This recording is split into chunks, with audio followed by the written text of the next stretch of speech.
Yarışmamıza davam edirik. Səma, səsdə hansı nitq hissəsidir? Nicatı səsdə. Feil C komandası bir xal sayılır. İndi C komandasının sual növbəsidir. Mədinə, səsdə sözünün kökü hansı nitq hissəsidir? Səs. Hansı nitq hissəsidir? İsim. Düzdür.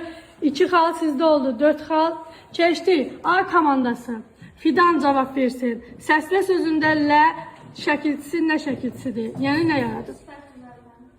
Səhvdir. Keçdik B komandasına. Nuray, səslə sözündə L nə şəkilçisidir? İsimdə mən feil düzəldən. Düzdür. 3 xal oldu B komandasına. Keçdik C. B komandasının növbəsidir. Məhəmməd şiddətləndi. Sözün kökü nədir və hansı nitq hissəsidir? Sözün kökü şiddət. Hansı nitq hissəsidir? Necə sifət? Yanlışdır. Keçdik C-yə. Şiddətləndi sözünün kökü hansı nitq hissəsidir? Cavab